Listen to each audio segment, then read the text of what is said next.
партиядан шықсаң, сен адам емессің, сен ешкім емессің. Я, мен не істей аларым деген кезде бұл сол кезде бұрылмай шауып кетеді ғой. Неше жыл бойы әспеттеп ұлықтап жүрген ұлы империя көз алдында, былайша айтқанда күл талқан шығады.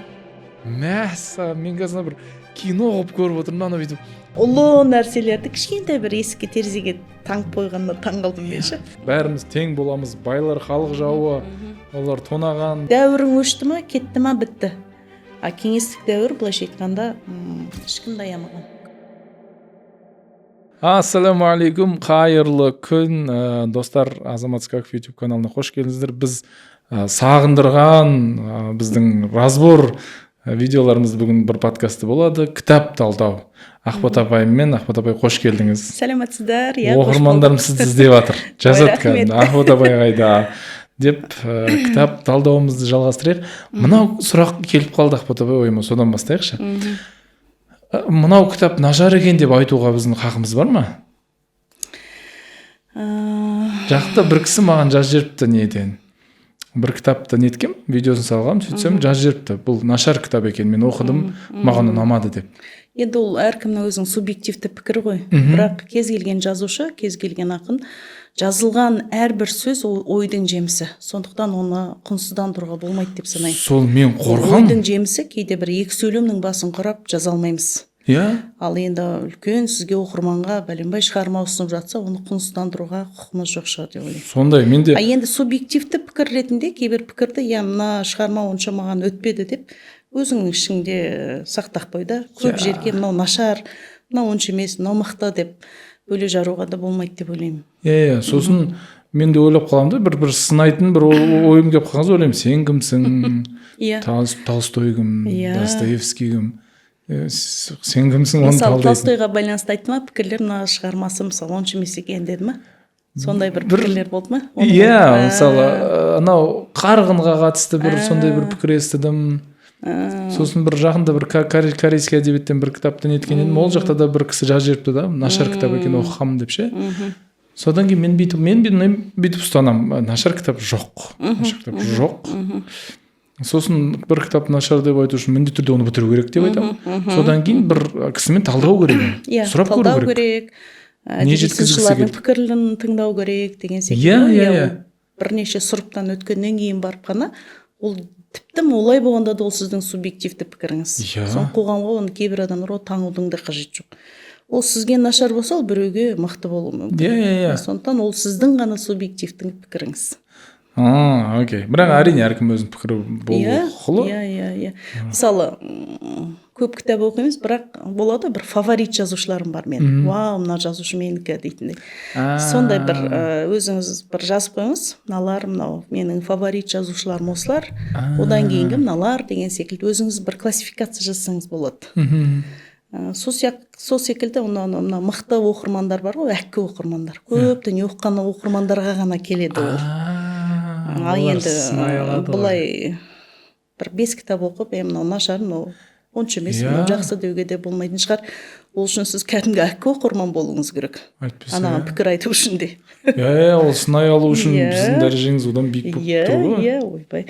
Сосын білмеймін енді, кез келген қаламнан туған дүние ол ойдың жемісі. Ойдың жемісі деген өте күрделі процесс қой. Күрделі процесс. Бір эссе жаза алмай басымызға атып отырады. Сіз бір повесть жазып көріңізші. Өте күрделі процесс ол. Сондықтан ол жазып жүрген адамның ғана азабы ол. Соны жазып жүрген адам көбірек түсінеді. Ал оны біз құнсыздандыруға білмеймін, бір түрлі құқығымыз жоқ сияқты. Мен содан қорқам. Абай, бүгін бізде Айтматовтың «Қош бол гүл сарысы». Сіздің жаңа неңізбен оқыдым. Бұрын бір оқыдық бекен, мән бермеген шығармын. Бірақ маған қатты бір әсер берген туындылардың бірі болды. Қатты әсер берді. Бірнеше жерінде андай тығылып қалып, көзіме жас алдым. Сондай моменттер. Сосын мынандай бір общий ой келді жаңаға. Тағдырымыздың бір көрінісі бір екен ғой дедім да. Бұл кітап туралы не білуіміз керек? Неден бастаған жөн? Кеңестік дәуірде Айтматовтың шығармалары, мынау барлық советтік кеңестік дәуірдегі адамдардың бәрі оқыды деп айтсам артық айтпаған шығармын. Бірақ Айтматов қазір кезде аз оқылады екен. Мен енді студенттерге кірем, магистранттарға кірем. Жалпы жан жағымдағы жүрген адамдардан сұрасам, Айтматовтың бірде бір шығармасын оқымаған адамдар өте көп екен. Біртүрлі таң қалдым, қалай Жәмиланы білмейді, қалай Қошбол Гүлсарыны білмейді. Мүмкін енді үлкен күрделі романдар болмаса, Жампида, ғасырдан да ұзақ күн романынан бөлек әңгімелер көп қой. Бір-екі әңгімесін білетін шығар деп сұрадым, бірақ өкінішке орай қазір Айтматов оқылмайды екен. Неге оқылмай кеткені бір түсініксіз. Неге оқытпай кеттік Айтматовты деп. Сосын енді оқыңыздар, бір-екі шығармасын болса оқыңыздар, тапсырма ретінде Айтматовты міндетті түрде береміз. Мен былтыр да бердім, Ақ кемесін бердім, ғасырдан да ұзақ күнді бердім. Көлеміне қарайды қазір оқырмандаршы. Үлкен саны есептеп едік 800 бет екен деп айтады, мысалы 700 бет, апай қалай оқимыз деп жататындар болады. Айтматовты оқу оңай емес. Айтматов андай басында оқыған кезде бір кішкене оқырман жалықтыратын секілді, бір детально, мүмкін бір керек емес детальдар бар ма деп ойлайсың, ғасырдан да ұзақ күнді оқығанда. Сосын біртіндеп ақырын оталдырып, сосын пик, ең бір шыңына жеткен кезде, вау дейсіз, осы екен ғой деп, сосын ары қарай ол тез оқылып кетеді. Ал Айтматов енді әлемдік классик қой, адамзаттың Айтматовты міндетті түрде оқу керек. Бір 100 кітаптың тізімін жасайын деп жатырмын, студенттерге ұсынам. Осы 100 кітапты міндетті түрде оқу керек. Филологтарға, журналистерге ұсынам. Соның ішіне Айтматовтың шығармаларын міндетті түрде қосамын. Күшті. Айтматовтың сосын енді бұл мал дәрігері ғой. Негізі амандығы. Мал дәрігері ғой. Ветеринария, соны бітірген. Әдем суреттеген. Ғасырдан да ұзақ күнде қаранар, түйені қалай суреттейді. Жампидада Тасжайнар, қасқырлардың образын қалай керемет ашады. Ақ кемеде бұғы, ана бұғы. Біз ана бұғыдан тарадық, ана бұғы бізді сақтап қалды. Қырғыздар судағы жүзіп жүрген балықтан тарадық деген балықты қалай күшті көрсетеді. Теңіз жағалай жүгірген Тарғыл төбетінде де балық бар ол жерде де. Сосын итті төбетті қалай күшті көрсетеді. Енді сонымен бірге жаңағы біз талдайық деп отырған шығармадағы бұл жердегі ең дүние, қырғыз бен қазақ ортақ дүние бұл жылқы. Сосын кей кезде ойлаймын, Айтматовтың қаранары, жылқысы, балығы да, бұғысы да адаммен бірге қатар бөлек бір мал деп қарамайсың анаған. Сенімен бірге қоса өрбіп бір психологиялық параллелизмде бөлек бір әдемі образда жүреді ғой. Психологиялық параллелизмді міндетті түрде Айтматов жан-жануармен байланыстырады. Бір жерде жылқының ойы, бір жерде адамның ойы. Мен өзімнің ойым енді бұл сол жаңағы мал дәрігері болған үшін де өте жақсы малдың да бүкіл физиономиясын, анатомиясында, жалпы әрекетін де, қимылын да бәрін өте жақсы. Қай тілде жазған негізі? Негізі бұл шығарманы орыс тілінде жазған. Орыс тілінде жазған? Негізі орыс тілінде жазған алғашқы шығармаларының бірі. Сондықтан бұл орыс тілінде шықты. Басына бір-екі шығармасы қырғыз тілінде жазылып, одан орыс тіліне аударылды ғой. Ал бұл шығармасы таза өзі орыс тілінде жазып шыққан жазушы. Айтматов билингвист жазушы ғой. Қырғызша да жазады, орыс тілінде де жазады. Екеуіне де өте жүйрік. Сондықтан билингвист жазушылар аз ғой бізде. Сондай ғой, қиын ғой ол. Яғни екі тілде ойлап, екі тілде жетік жазу деген ол кез келген жазушының қолынан келе бермейді. Онда мықты екен. Ол мысалы Самуэл Беккет французша да жазған, ағылшынша да жазған, Рабиндрат Тагор бенгал тілінде жазған, ағылшын тілінде жазған. Сондай жазушылар бар, екі тілде жазатын жазушы. Енді қазақ әдебиетінде екі тілде жазатын жазушы жоқ. Ал енді кеңестік дәуірде енді Айтматов, сосын енді Айтматов мысалы Түркияға барғанда өзің Азамат байқаған шығарсың, кітаптық күндеріне кірсең, енді барлық жерде Айтматовтың шығармалары тұрады, бүкіл шығармасы түрік тіліне аударылған. Сосын профессорлық оқытушылық құраммен де сөйлессең, Айтматовтың шығармаларын көбірек айтады. Яғни Айтматовты насихатталуы қазақ әдебиетіне қарағанда кеңірек секілді, көп насихатталады. Түркі халықтар әдебиетінің ішіне Айтматовтың шығармалары көбірек айтылады, көбірек насихатталады. Түріктер барлық шығармасын оқып қойды-ау деймін деп ойлаймын. Себебі кездескен енді профессорлық оқытушылық құрам болсын, жай адамдармен де сөйлессең, Қазақстан ары жағында Қырғызстан, мен Айтматовтың мына шығармасын оқығам, енді әдебиетші болғаннан кейін, сөйлесіп кеткеннен кейін Айтматовтың мен мына шығармасын оқып едім деп айтады. Мен дәл сіз айтқандай Стамбулда бір жаңағы вокзалдың қасында кітап дүкені тұр екен, соны кіріп көре салдым, мен көзіме оттай басылған. Жеңгис Айтматов деп тұрады. Иә. Түріктер енді, шын айтам, түріктердің Айтматовты оқымаған түрік жоқ шығар деп ойлаймын. Өкінішке орай біз географиялық тұрғыдан енді қырғыз қазақ мына ғой. Иә. Сондықтан бізде мен қанша жан-жағымдағы адамдардан, студенттерден сұрадым, Айтматовтың шығармалары осы кейінгі жылдарда өте аз оқылыпты. Аз оқылады екен. Не себеп екен білмеймін, енді анықтау керек, бірақ сондай. Ал кеңестік дәуірде Айтматовтың шығармалары ол міндетті түрде, мысалы бір буым сияқты болды ғой, Плахасы шыққан кезде, Жампидасы шыққан кезде, оны Жампиданы Шерхан Мұртаза қалай аударды. Дәл Шерханның аударғанына риза болдым. Мен былтыр Шерхан орталығына бардым ғой, Тараздағы, сол кезде Шерхан Мұртаза соны ерінбей 320 бетті қолмен, қолжан бүкіл аударманы қолмен жазып шықты. Мынандай папкасы тұр, Шерхан орталығында тұр. Біз айтамыз ки екі сөйлем бір бет жазса қолымыз ауырып қалады қазір, ойбай деп қаламыз тосақ. 350 бетті ана қолмен жазып шыққан, одан кейін барып неге машинкамен жазып шыққан. Ал енді Шыңғыс Айтматовты кейде ойлаймын, классик жазушылар аудару керек деп санаймын. Шерхан Мұртазаның аударғаны тіптім Жампида Айтматовты емес, бір Шерхан Мұртазаның шығармасы сияқты болды. Мен абзац мен орыс тілінде де, қазақ тілінде де қарап, бір жерінде қалт етпей мүлт кеткен жері жоқ.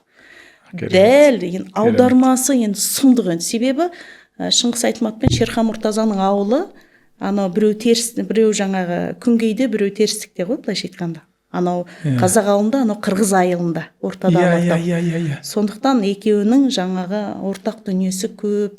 Мынау кітапта да жаңа өзінің ар жағында қазақтар, бер жағында қырғыздар деп. Чорох айтыс болған кезде келеді ғой қазақтардың бәрі. Сондықтан енді бұл шығарманы Азамат өзің де оқыдың. Мына жерде мен ғана сөйлей бермеймін ендіші. Мынандай қызық бір не айтып берейін. Оқып жүрмін. Ана қалтама салып жүрмін. Соны жаңа отбасымызбен бір жаққа барғанда салып жүремін қалтам. Жаңа уақыт болып қалса оқи берейін деген сияқты. Бір күтіп қалсам оқи берейін деп. Ана Қошбол Гүлсары деп, соны келіншегім айтады. Кім мынау Гүлсары деген тегі қалтаңызда тастамадыңыз ғой дейді. Это уайымдама деймін, Гүлсары жылқы деймін. Оған қоса Гүлсары айғыр деймін. Еш уайымдама деймін. Енді осы жылқымен неге байланыстырды? Енді бұл жердегі Айтматов жалпы барлық шығармаларында мифтерді қайта тірілткен жазушы. Анау бұғылардың, жаңағы балықтан тарадық дегені, жаңағы Найман ананың ғасырдан да ұзақ күнде өте жалпы Айтматовтың фишкасы кеңестік дәуірде мына түркі халықтарына жойылып бара жатқан мифтерді өзінің саясат ақырын шығармаларына қосып отырған. Мифтерді мифопоэтика дейміз, бұл мифопоэтиканы қайта тірілткен кеңестік дәуірде Айтматов. Ол кезден барлық нәрсені ашық жаза алмайды ғой. Сондықтан мифтерді тарқатудағы бір маңызы, өте маңызды, өзіне бір осыны міндетті түрде жасауым керек, осы міндетті түрде қосуым керек деген секілді бір өзіне бір сондай бір салмақ, сондай бір өзіне жоспар құрған секілді көрінеді.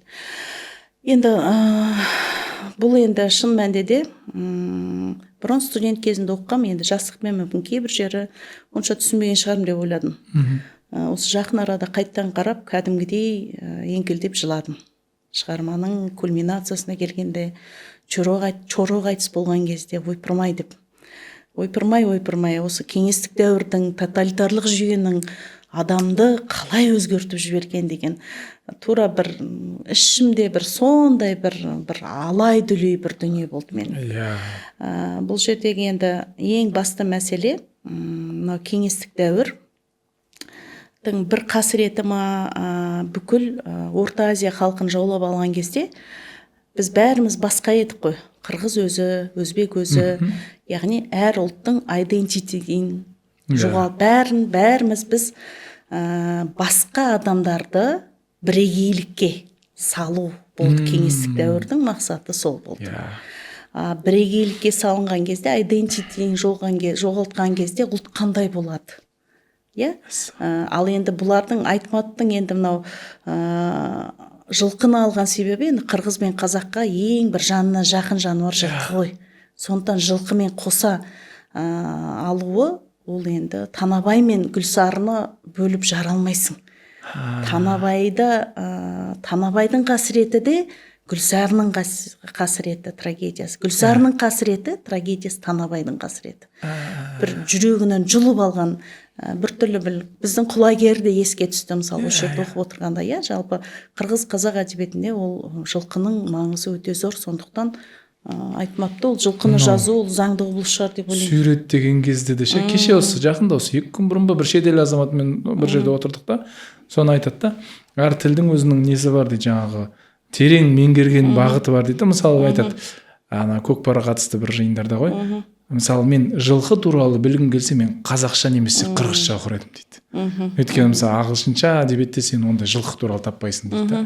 Мына жақта тек ондай детальдарына дейін керемет суреттеген ғой. Басында басталады, Танабай мен Гүлсары келе жатыр.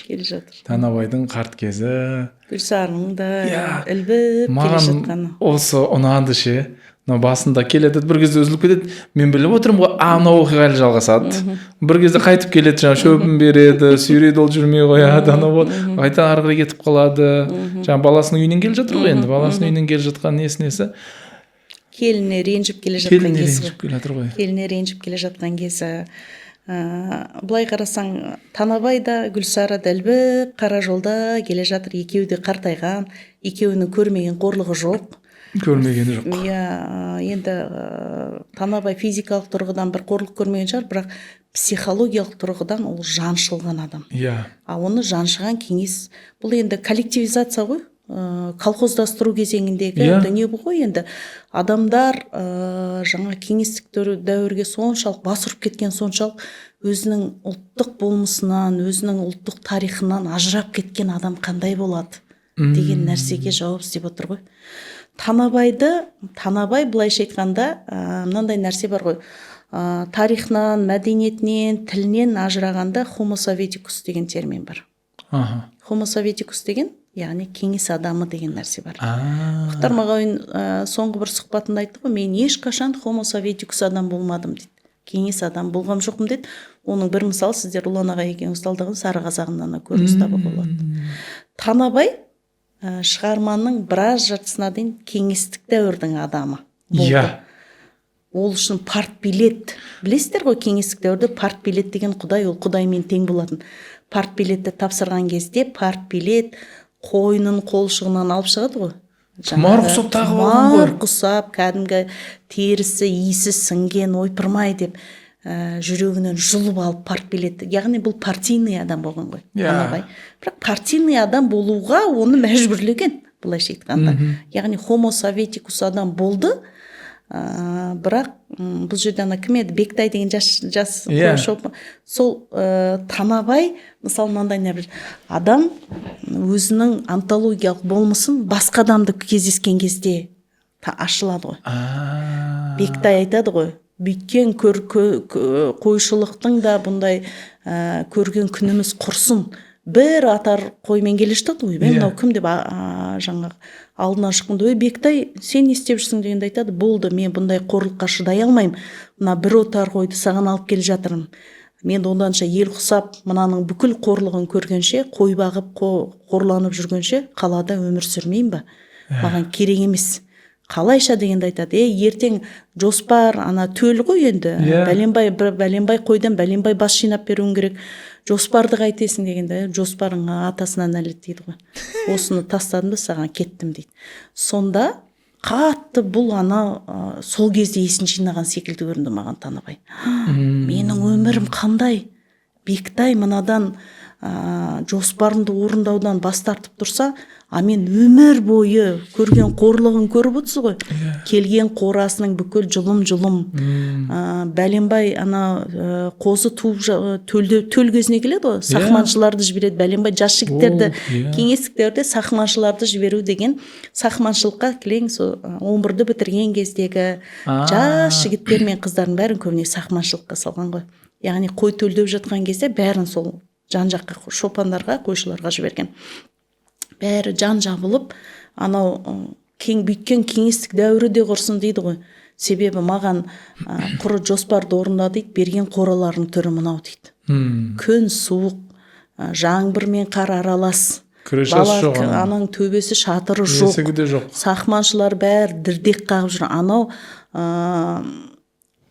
былайша айтқанда шаруа адамның тұрмыс тіршілігі қандай, қойшының тұрмыс тіршілігі қандай ауыр болған кеңестік дәуірде. Біздің жасап жүргеніміз түк те емес екен ғой деп ойлайсың. Кәдімгі көз алдында дірдек қағып жүрген сақманшылар мен Танабайдың образын көресің шынында да. Да, елінің үстіне жаңа не құлақ кетеді ғой, белі шойырылып қалады, бөріне ма бірдеңе құлақ кетеді. Содан жаңағы әйелінің сол кезде анау құрсыншы, мен дәл осы қиналып жатқан кезде менің де үстіме бөрене құлап кеткенін қарашы. Дәл сендерге, дәл қиын кезде мен сендерге бір көмектесе алмай жатып қалатын болдым, майып болып қалғаным ай деп әйелдің шырылдаған дауысын естігенде де сонда Айтматов мынау тұрмыс адамның да жан жарасын өте күшті берген. Сосын анау шаруашылық деген нәрсе, қой бағу деген нәрсе қиын нәрсе. Бастапқыда әрине бұл қой баққан жоқ қой Танабай. Біз бірден қой бағуға өтіп кетіппіз ғой айтпақшы.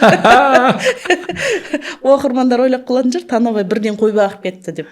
Қой баққан жоқ. Азамат өзіңде айта кетсек. Жылқыдан бастады ғой. Бұл басында сонда жаңа соғыстан келген, жаңа партия құрамыз, барлығымыз бір боламыз деп партия құрамында болады. Сол екі ортада емес пе, мынау қатты бір жаныма менің батқан жаңағы ағасын айтып жібермей ма? Сонда бір идеология жаңағы. Бәріміз тең боламыз, байлар халық жауы, олар тонаған, тонаушылар бір нәрсе бәрі жаңағы тіркеп жүреді. Сонда бұл да бір не ма? Бір дауыс жетпей тұр. Танабай, сен не дейсің? Бұны Сібірге айдауға қарсысың ба, жоқ, қоштайсың ба, жоқ, қалсын ба дегенде Танабай бір 5-10 минут ойлайды. Ойланып тұр, көп ойланбайды да, байқасаңыз, бірден қолын көтереді. Сол кезде ана бауырының, сен екеуміз бала кезімізде жалшыл байларға барып жалшы болып екеміз осының бәрін қызмет етпедік пе, екеміз осының бәрін шаруаның бәрін бірге бастамадық па дегенде бір түрлі Танабай, бірақ енді бумеранг қой, Танабайдың да басына осы нәрсе қайтып айланып келді. Сонда қатты бай да емес қой ол кісі. Енді сол жаңа бір күйініп кетеді, бір байдан таяқ жем біраз күйініп кетіп барып өзінің кішкене шаруашылығы сонымен бір бас екі бас болып мал көбейіп түсе бастағанда, сосын жаңағы мен мынандай бір не сездім да, ана бір отырыста, енді Танабайдың туысқаны ғой бұл. Ана бір кішкене жаңағы Танабай не дейді екен, тіпті алып қалам десе алып қалар ма еді. Сонда бір неткен кезде бұл кісі жоқ, бәрімізге тең, заң тең. Бұл Танабай деп бөлінбейді жаңағы. Біз барлығымыз партия деп айдатып жібереді ғой. Кейін осы оқиғалар негізі бүкіл оқиға жаңа Гүлзар екеуінің келе жатқан кезінде ортасында ілініп кетіп жатыр ғой, содан басталады, содан бітеді ғой. Жас кезі қызық. Жаңа Шурамен бірге оқыған, бірге служит еткен, бірге соғысқа барған, ендіке бірге партияда. Етіп екеуі әңгімелесіп соң Шора келеді. Шора да бұның кілтін біледі ғой. Кілті бар, айтады, сен осы, Танабай дейді, мына жерде бізге бір көмек керек болып тұр, түсінсең сен түсінесің, сен алып кетсең алып кетесің, анау қазір жастар барғысы келмейді дейді. Ана жаңа жылқы бағуға барғысы келмейді, жастардың бәрі көріп отырсың жаңа қалаға кетіп қалып жатыр дейді. Сөйтіп көндіреді. Сол жерде Жайдардың образы күшті. Бір ана бар ғой, не дейді бұны, апай, ана бір көреген, бір жаңағы бір ана ағылшындарда мать Тереза бар ғой бір. Шора онан кейін айтып жүреді, осы Жайдар деген өзі осы сенің әйелің ақылды ғой. Жайдар бұған қарсылық білдірмейді, сені қолдайды деп. Кейінде бірнеше эпизодта Жайдарды мақтап отырады ғой.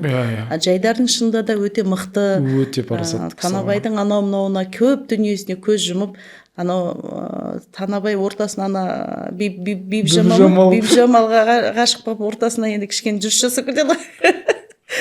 Бірақ сол күні келе жатады аттың үстінде, бопты әйтеуір аман есен кесең бопты деді. Ләм-мим деп орыс, мен ойладым, ұрысып қалар ма екен деп. Жоқ, аттың үстінен түсті дейді, ештеңе демеді. Жәмил ары қарай ұлда балаларың болса есейіп қалды ғой, ет емес па деп. Ет емес па дейді. Болды, бірақ сөйлеп. Етігі жоқ, несі жоқ, үстінде несі жоқ, киім жоқ. Әйтеуір киіміңді сымыңды киікпесең бопты да. Ел не дейді, тоқтай тұр, мен киіміңді алып келем дейді. Мен ойладым, бұл не деген білмеймін бұл Чороның мақтаған әйелі расында да шығарманың соңына дейін. Себебі кеңестік дәуірде әйелдердің типін көрсетіп отыр ғой. Көп дүние кешіріммен қарайтын, жаңағы жақсы енді ер азамат қой, иә, жақсы енді ана белінен шойырылып жатқанда да осыған көмектесе алмағаным ай деп. Ол жаңағы айтады, мүмкін сол кезде Бибіжамалмен жүріс жасап кеткеніне мүмкін сол кездегі бір несі ме екен, мүмкін маған бір сол кездегі жаңағы соның жазасын өтеу дегені ме екен деп, жаңағы кім күйеу танымай қиналып жатқан кезде сондай бір сәттер де бар ғой, қарап отырсаңыз. Мүмкін кеңестік дәуірдегі сол екеуі де типтік образ ғой. Анау партийный адам, партияның адамы қандай болады? Шопан қойшы, бірақ партияға адал. Бірақ адалдығы күл талқан болады. Бұл жерде сол отар елдің психологиясы, империялар, кіші ұлттарды жаулап алған кезде кіші ұлттардың психологиясы қалай аналарға ассимиляцияға ұшырайды. Қалай аналарға жұтып жібереді, аналар қалай сені жұтып жібереді, сенің бүкіл санаңды, сенің былайша айтқанда айдентитигіңді, сенің өзіңнің өзіңнен ажып, өзіңсің, бірақ өз-өзіңе бөгдесің.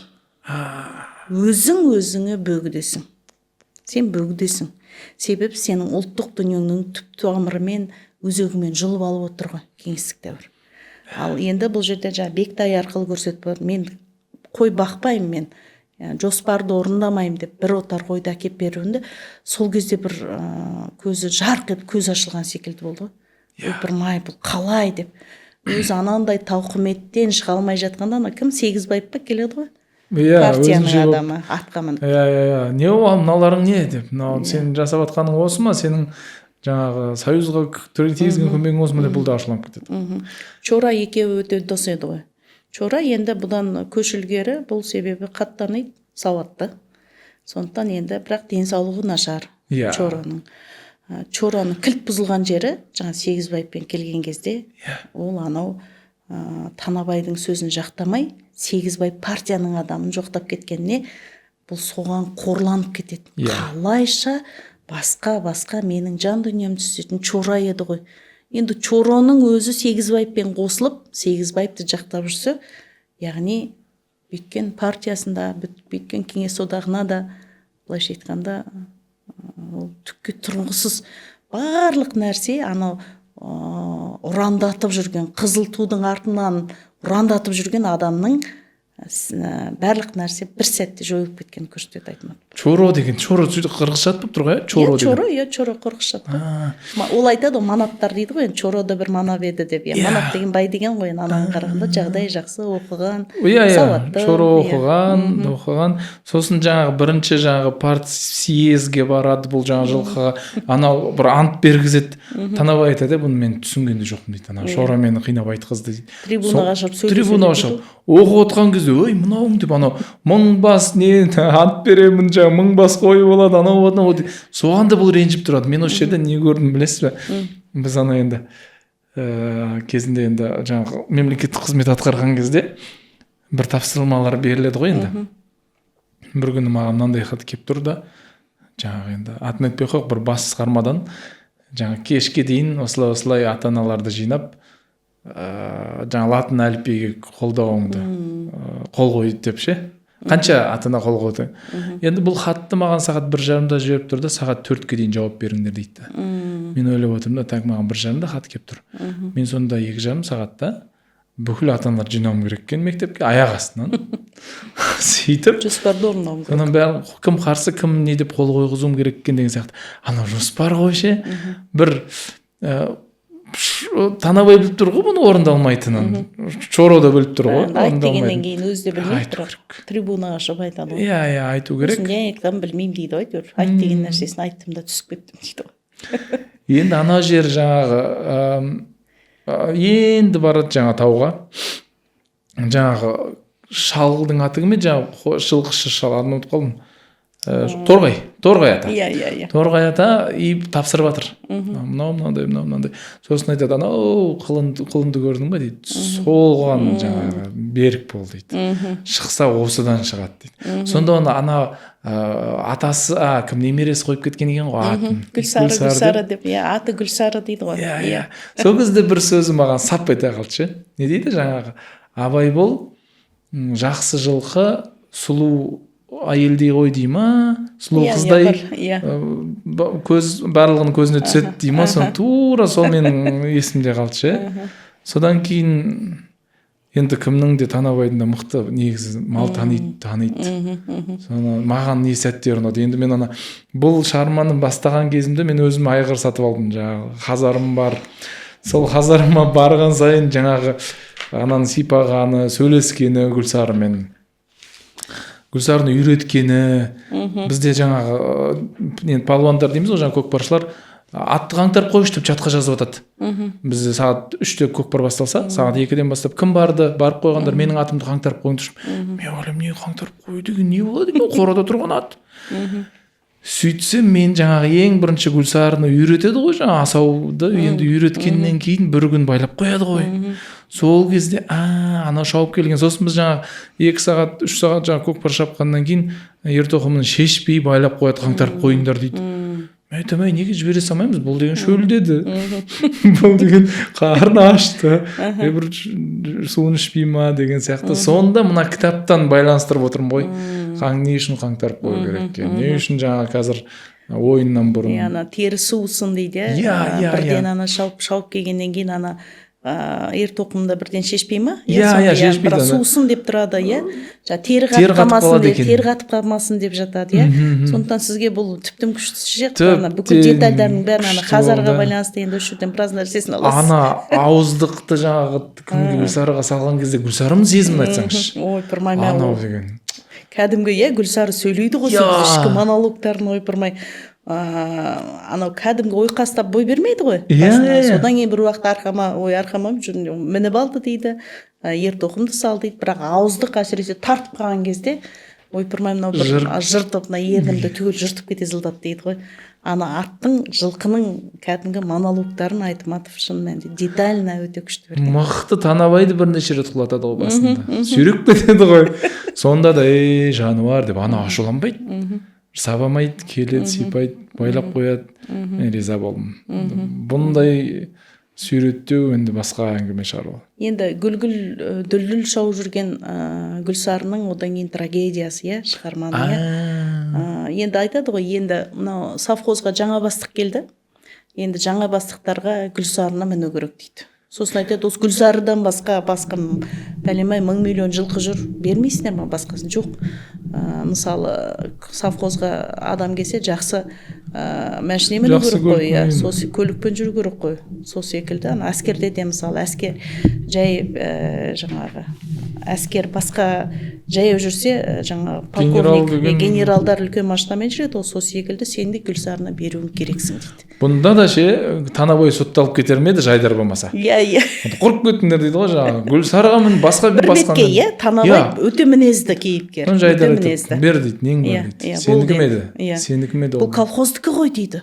Сонда сонша жыл ие болып жүрген мал да өзінікі емес. Түк жоқ қой. Колхоздастыру деген нәрсе дейді. Күйзу жоқ деген не деген сөз? Меншіктеу деген нәрсе жоқ.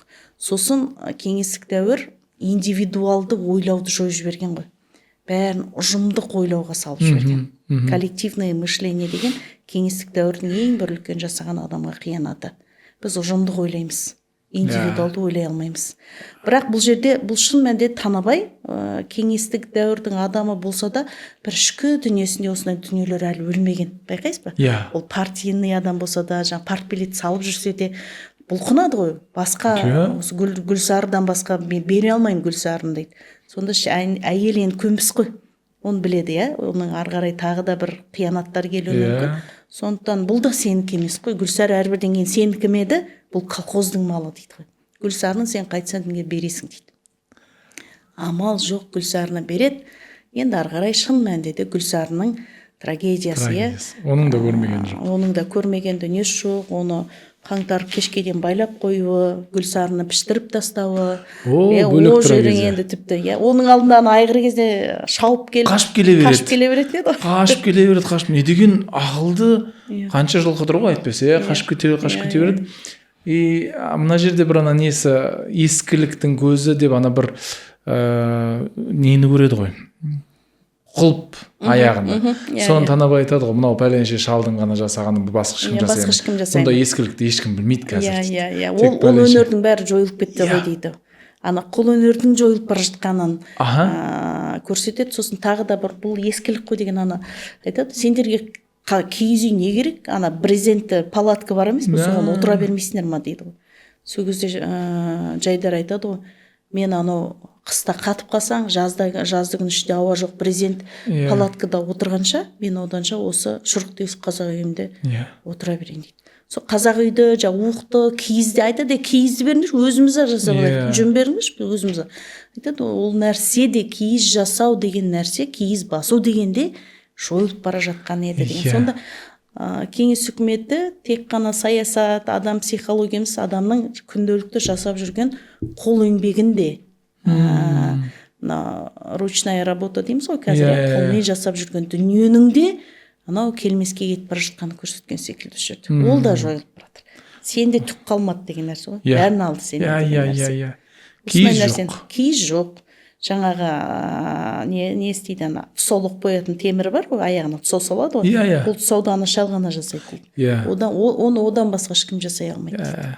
Сонда осындай бір келмеске кетіп бара жатқан дәуір-ай деген бір аңсау бар сияқты айтматыпты. Әттең-ай, осының бәрін жойып бара жатқан ұлы империялар, қырғыздарды жойған соншалық біз ассимиляцияланып жоқ бола бастадық деген нәрсені кеңестік дәуірде жазып отыр ғой. Сондай бір әттеген-ай деген дүниемен жазып отырған. Сондай бір дүниелер бар. Одан кейін ана бастық мінеді Гүлсарына, сол кезде Гүлсарына сөйлетеді ғой, жаңағы бір аузынан шығатын ащы иісі жаман еді дейді. Сол ащы иіс шығып тұрған кезде ішкені ғой енді жаңағы. Сол кезде бұл сабай беретін еді дейді. Сол кезде жаңағы ауыздықты тарта беретін еді дейді. Бір жаңағы жағымсыз несінде келтіріп кеткен әдемі қылып. Жылқының тілімен. Адамның трансформациясы ғой. Адам қалай ауысты? Кеңестік дәуірге дейін қырғыздар қандай еді? Кеңестік дәуір келгенде адам қалай өзгерді? Адам қалай трансформацияға? Танабай ішпейді. Танабай ішпейді. Чоро ішпейді. Екеуінде жоқ қой енді ондай нәрсе. Адам, яғни араққа ауыздықтанған қоғамды көрсетіп отыр ғой. Арақ болды енді, ол да сенің бір қасіретің. Одан адам түгіл жылқының өзі жиреніп отыр. Дәл сол кезде қамшымен сабайтын еді ғой. Ол да жаңағы анша-манша жүрмей, сосын кейін алып келгенде қамшының іздерін көреді ғой. Ойпырмай, мыналар не істеген саған Гүлсары, не істеген, қашып келген сайын көретін еді. Әй Гүлсары, болды, келме енді сен. Несіне келесің? Бар, сол жолдармен өмір сүр. Сол жақты кісің сен деп ұрсады ғой Танабай. Бірақ енді Гүлсары бір кезде келмейді, кейін бір ауылға арнайы келеді ғой. Чороның денсаулығы нашарлап жатыр екен деп әйел екеуі жағдайын сұрауға келгенде, сен Чороның үйіне бара берші, мен артыңнан барам дейді ғой.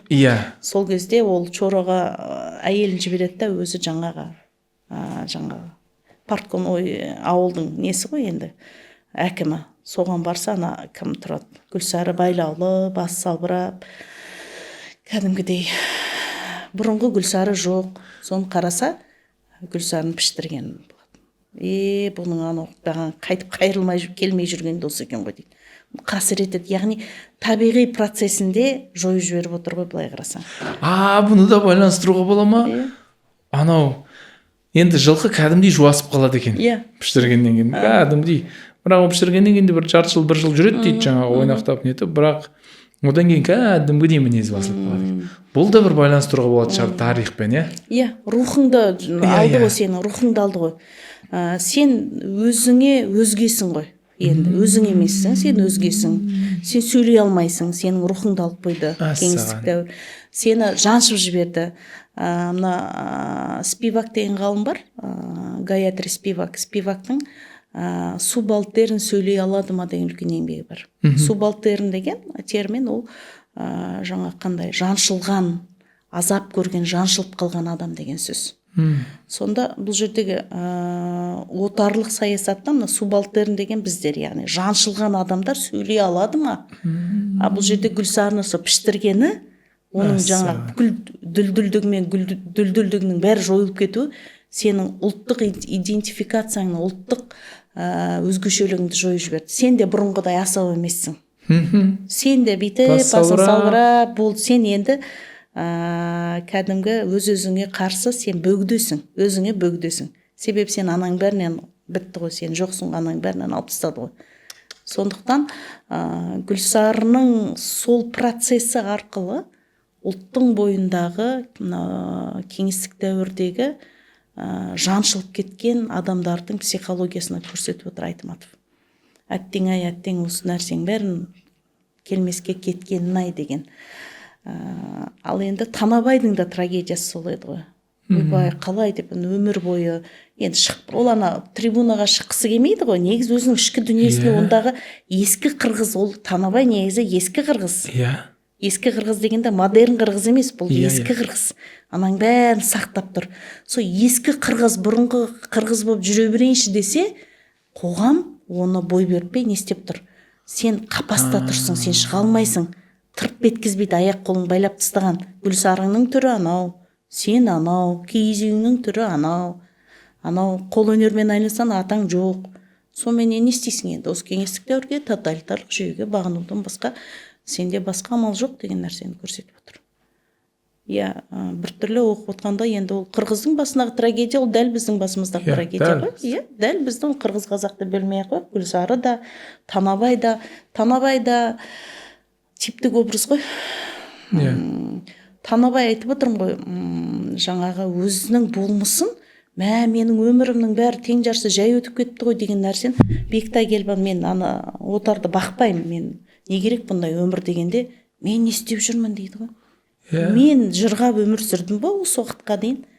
Тағы да қой бағуға өтіп кеттік қой, қой бағуға әлі жеткен жоқ еді қой дейсің. Жетіп қалдық ау. Енді бір әдемі моменті жаңағы қырғыздар мен қазақтардың көп бар. Көп бар. Ой, енді Шыңғыс Айтматов былай бөліп жармаған. Мынау мықты, мынау әлсіз демеген. Анау қазақтың бір айғырын айтады, оған ешкім жете алмайды дейді. Оған ешкім жете алмайды. Ол ұстаса болды дейді, оның тағымынан жыламаймыз дейді. Бір алса, бұған жаңағы жылдамдығымен Гүлсары жетуі мүмкін. Сол кезде де бәрі бүйтіп қарап қалады, ана айғыр кетті ма? Болды дейді. Алса, жете алса, бұл айғырға Гүлсары жетеді. Анан тағымынан суыр алса, бәлкім Танабай суырады. Басқа ешкім емес. Басқа ешкім дейді. Саған екеуінің жаңағы кетіп бара жатқан, мен бұл жерде жаңағы бауырластықты да көрдім, өйткені Танабай бүкіл енді бірден шаппайды. Ол жерде де бір не бар, мен былай еліп тұрдым да, неге Танабай шаппай жатыр деп қарап қалды дейді да. Ана біраз жерге барғанша Танабай білетін еді дейді да, Гүлсарын жете алатын, сосын артынан қоюдың керегі жоқ, былай шеттен келу бір нәрсе деп күшті қылып келтіреді. Екеуі қатарласып келе жатқан кезде анау Танабай тізгін жібере салады да, екі қолымен нетіп, ана аяғымен де ана атты итеріп жатқан кезде, ананың да тақымы мықты екен дейді, жібермейді дейді. Сол кезде Гүлсарының ақылдысы дейді да, ана түсініп тұр дейді. Жылдамдығын анада асып кетпейді, бұрылып кетпейді, қатар екеуі, қатар келе жатыр дейді. Енді біраз жібермейді. Сол жақта мен бауырлық деген мынада көрдім. Анау шығып баратқан кезде қазақ айтады. Жақсы. Абайла дейді, анау. Өйткені ескертпесе Танабай ұшып кететін еді қарай. Сол сәтте Танабай несі тағымын басып тоқтап қалды дейді да. Айтпесе мысалы жібере сал, құлап қалса жақсы ғой, біз жеңдік деген сияқты. Содан шауып Танабай жаңағы. Қанша 2 жыл бұрын ба қырғыз қазақтарының ортасына көкпар болды ғой. Кәдімгідей дау болып қырғыздар ренжіп, бір қырғыз бен қазақтың ортасына бір көкпарға байланысты бір кәдімгідей қырғыздар бізге ренжіп, олар сендер дұрыс жасамадыңдар деп қазақтар ренжіді, қаншама комментарий оқыдық, әлеуметтік желіде біраз дауласты ғой. Сол кезде сол оқып отырғанда, қарап отырғанда шіркін Айтматовтың кезіндегі қош бол Гүлсардағы көкпар қандай еді деп. Ол ба бөлек форма еді ғой деді. Соның өзінде анау алып бара жатыр, болды, өзен өтіп кетсе болды, жеңді ғой. Жаңағы кім, Танабай жеңді. Сол кезде де жаңағы көктемде кездесеміз туғандар деп кетуі болды. Иә. Анда фу жеңілдер деген әңгіме жоқ. Ондай нәрсе жоқ. Көктемде кездесеміз туғандар деп деп бәрі шауып кетті, кетті керемет. дейді. Жақсы деп, жақсы Иә. қазақ бауырлар деп олар да қала берді дейді. Бір бақталастық жоқ. Иә. Ол енді ойын болғаннан кейін біреу жеңіледі, біреу жеңеді деген нәрсе. Бір ешқандай бір реніш нәрсе жоқ, иә, ол жерде. Бір сондай әдемі өрілген. Қырғыз қазаққа ортақ дүние ғой, енді ұлттық дүниесі көп бар ғой, енді осы уақытқа дейін келе жатқан ұлттық спорт ретінде. Білесіз бе, әлі күнге дейін қазірдің өзінде жаңағы қырғыздардың аттары мықты. Қырғыздар неде мықты. Бізде мысалы қазандықты, бізде қазандықты алып тастады. Өте қауіпті ғой, ана цемент оған адамдар ұрылып қолын сындырып жатыр, басын жарып жатыр, оны бар. Қазір бізде ұлттық неде қазандық алып тастаған, тек өтсеңіз болды жаңағы, шауып сол жерге жетсеңіз болды деген сияқты. Қырғыздарда қазандық бар әлі. Көп бар дегенмен мықты бізге қарағанда қырғыздарда. Бәлкім олар сақтап қалды ма несін. Өйткені жылқылары да мықты. Осы жақында ғана сөйлесіп отырмыз, жаңағы көкпар федерациясының қатысы бар кісілер айтады да аттары мықты дейді. Бәлкім әлі нетпегені шығар. Гүлсарының сарқыншақтары бар қарай.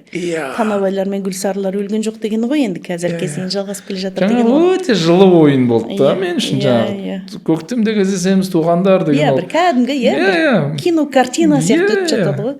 Айтматов детально да жазады. Бір гипермәтінмен де алады, макромәтінмен де, микромәтінмен де алады. Кәдімгі бүйтіп көз алдыңа бүйтіп үлкен форматты алып келеді шығарманы, сосын қайттан кішірейтеді. Қайттан үлкен форматқа солай бір өзін жазудың шеберлігі сондай ғой, өзі бір қарап отырсаңыз. Бір 5-ді, 7-ді алып келетін сияқты көрініп тұрады, бүйтіп алып келеді, қайттан түсіреді. Сөйтіп басқа бір кеңістіктер, жалпы кеңістіктер өте күшті түсірді дейді Айтматовтың бір ерекшелігі. Жалпы Айтматовты білмеймін енді, қалай оқымай адамдар өмір сүріп екен деп ойлаймын. Сосын енді бұны қайтадан шорады осы қойға көндіреді. Қойшы болуға. Айтадан келіп айтады, жасасаң сен жасайсың дейді. Бұл бір беткей Танабай қайтадан айтады, жоқ дейді, сендер деген мыналарың жетпегенде маған бір енді қойбатқан қалып еді. Енді қойбатқан қалады осы жазмагенде. Менің ойымша бұл жерде де жайдардың аман сақтап қалғаны ше. Жайдар болмаса. Ой, бір жайдар. Танабай сотталып кетереді, баяғыда сотталып кетереді. Тайт деп бір кішкене тезге салып отыратын сияқты кішкене. Танабай қызба ғой. Сол қызбалығын кішкене тайт деп аттың басын қайырғандай қайырып отырады ғой келіншек. Бұл жерде әйел адамның жаңа несі ғой, парасаттылығы ғой, көрегендігі күшті көрінеді осы жерде, иә. Мейіріммен жаңа ақыл қосылған кезде. Жайдар, иә, бір әдемі сондай бір шіркін-ай деп ана жайдарды көргің келеді. Енді типтік образ жайдарды кеңестік дәуірдегі әйелдер енді көп жағдайда ер азаматты қолдауға, сосын кеңестік дәуірден қорқу. Осы жерде бір гендерлік мәселе, әйелден гөрі, еркектен гөрі әйелдер тез бағынып қалған сияқты. Ол өкімет құртады сені. Осыған бағын жасайсашы болды. Ол сенің де малың емес қой. Қой бақ десе бағасылайықшы деген көмістік нәрсе, жаңағы гендерлік мәселеде отарлық империяға еркектерден гөрі бірінші әйелдер бас ұрған секілді көрінді. Сол нәрсені көрсеткісі келген секілді көрінді маған. Бір жағынан енді ақылдылығы, себебі енді үйтіп тоқтатпаса, шын мәнінде Танабай сотталып кетеді ғой. Сотталып кетеді. Жер аударып жібереді, оны Сібірге жібереді. Анау бастықтың өзі соттап жібереді, Гүлсарды бермей қойған кезде. Сен кімсің дейді ғой бұл деген. Өкіметтің жылқысына сен деген нең бар. Одан кейін сөйтіп қойға келеді да, қойдағы несі ұзаққа созылмайды, тек қасірет болады ғой жерде. Қыстағы көктем кеш келеді. Жоқ, соны қой бағу, сөзің бөліп жібердің азалса. Қой бағуға жібереді, соны келеді ғой. Кесе жұлым ана қора. Сонда айтады, сонша жоспарды орында дейді, осының бір шатырын жасап, сонда бір сылағын жүргізіп, терезесін жасап, ішінің бәрі қарға толып қалған. Шөп жоқ, ештеңе жоқ. Бұнда маған керек пе еді деп айқайлайды ғой. Сол кезде тағы да жайдар айтады, қойшы ана жерде тобылғының несін әкеп төбесіне жабамыз. Ол да сол кезде ситуациядан, жағдаяттан қалай шығу керек екенін кім айтып отырады да? Болды енді, қойшы енді, қайда барасың енді? Мына тобылғының түбін қимен жан-жағын бітейміз, сөйтіп бір мәнісін келтіреміз дейді. Бірақ былайша айтқанда, жылқы бағып жүрген кезі бір жұмақ еді, мына кезде тозаққа түскен секілді. Бұл жерде де менің ойлаған, мен ана жерде қайғы, қасірет болып жатыр ғой енді. Жаңағы бірінен соң бір қырылып жатыр. Үсіп қалып жатқан қозылар. Ана бүйтіп лақтырып жатады ғой қораның артына. Олар да бір егізден тауып дейді ғой. Лақтырып өліп қалған, жаңа лақтырып жатыр. Сонда да қолын бір сілтеп кетпейді ғой. Ойбай, ана тауқымет деген сондай, ойпырмай көзім елестеп, ана жаңбыр деген сіркіреп жауып жатыр.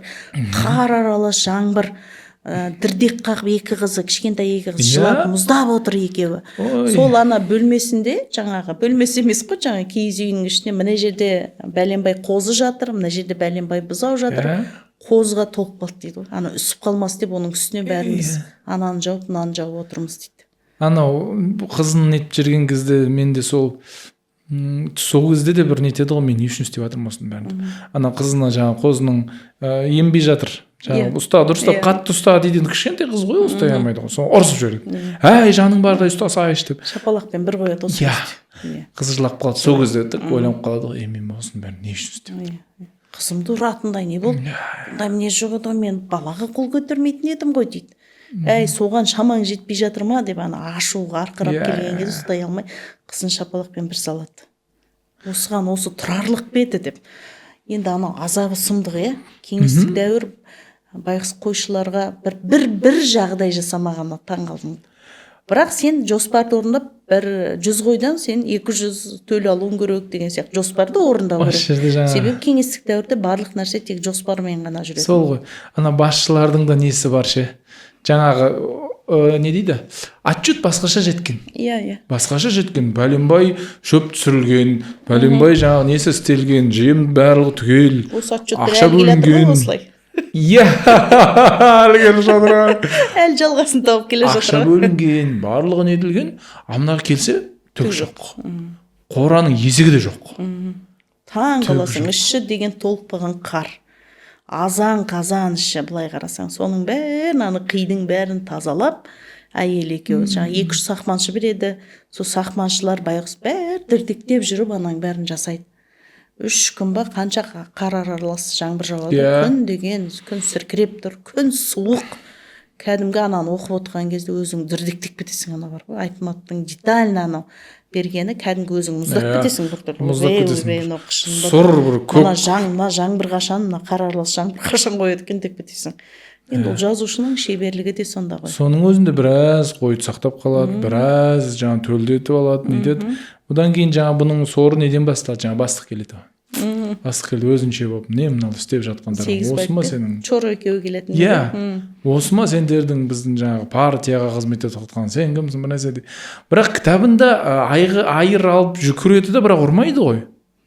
Иә, ұрмайды. Ұрмайды, жүгіреді ғой. Анау қашады. Иә. Шора ортада араша түседі. Иә, Шора не деді? Киносында ұрып тастайды екен. Киносын көрмеді. Шығармада ұрмайды, ана ашу арқырап келгенде Чора ортаға түседі, болды деп. Сосын кім де жүгіреді, әйелі де жүгіреді, тиіспе, ол үлкен бастық қой деп. Иә? Киносында ұрам екен? Киносында көп сабап тастайды ананы. Айырымен. Ондай нәрсе жоқ шығармада. Ұрмайды. Сонда жаңағы сен партияға сөз қайтарғаның бұл. Мені қоя берші деп қойып, ана жерде ше жаңағы. Мені қоя берші деп. Бірақ сен партияға, сен тіл тигіздің. Нені қорлап жатқан жоқсың? Бүкіл кеңестік дәуірді, бүкіл партияны қорлағаның дейді ғой. Сонымен сол жердегі Шораға өкпес қара қазандай болған жері осы жерде Шораға. Осы жерде Шораға деген көзқарасы мүлдем басқаша болады. Шора ойлайды, Шора кәрменім сөзім жақта. Әй, Шора, сен де енді осыны келіп, мән-жайды келіп көр деп, мен сені қанша рет шақырдым дейді ғой. Сол кезде Шора жаңа Сегізбаевтың партияның адамының сөзін сөйлеп кетеді. Сол кезде бұл Шораны көрместей болады. Шора не істей алар еді? Ештеңе істей алмайды. Шорада ол кәдімгі түгел өзін, бүкіл болмысы кеңестік дәуірге өтіп кеткен, кеңестен хомо советикус болған адам ғой, ол толығымен 100%. Танабай кішкене ескі қырғыз. Ол әлі адуынды. Оның қамшыны бірсі жаңа кеңестік дәуірдің партияның адамы кеміп одан зорғы болса да, ол кәдімгі арқырап ол айта алады, ашуын көрсете алады. Чора басылған. Ол кәдімгі күшік кезінде таланған, былайша айтқанда. Сондықтан ол жаңа Сегізбаевқа ештеңе дей алмайды. Өйткені оның көзін құртады. Өйткені өзі де билікте, өзі де қызметте отырды ғой. Сондықтан күні қарап тұрғаннан кейін анау жүйенің құрбаны. Жүйенің құрбаны. Жүйенің құрбаны. Ол жасағысы болғысы келмесе де жүйен. Бірақ жүйенің құрбаны екенін соңында өзі түсінді ғой. Чоро. Түсінді. Парт билетін берген кезде, жаңағы кімді шақырған кезде, иә. Содан кейін жаңағы бұл жиналыс болады. Жиналыста бұл кісілер голосовать етеді. Сол жерде ана бір жас жігіт жақтайды. Иә. Жақтайды. Керімбек пе? Керімбеков деген жігіт. Күшті нәрселер айтады.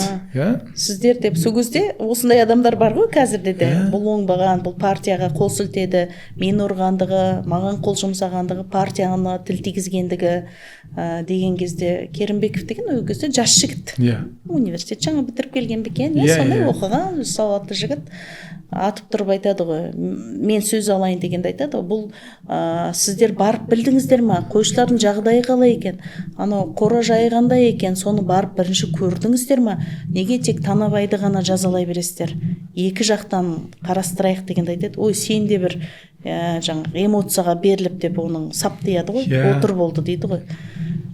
Соны бірақ Керімбектің сөзі басадау, негізі оны соттамайды сол жерде, тек қана парт билетін өткізді. Парт билетін өткізді. Сен сияқты адамдар кеңестік дәуірге партияның адамдары сен сияқты қара беттерді қабылдай алмайды дейді ғой. Сол кезде жаңағы да ауыр басып кетеді ғой. Мені қоя берші. Бұл бір партияға қарсы шыққан, ол партияның сен жауаптысын сабаған деген. Сол кезде сол осы екі ортада Танабай отырда ештеңе естімедім дейді ғой. Жаңағы ол кезде ағасы есіне түседі ғой, Сібірге айдатып жүрген. Сонда мен өмір бойы партия деп келдім ғой. Түкке тұрғысыз болып тұрма сонда дейді ғой. Сонда мен жаңағы мықты кезімде, күшті кезімде керек болдым да, қазір керек емес болып қалдым. Алдада жаңағы лақтыра салған болып тұр ғой.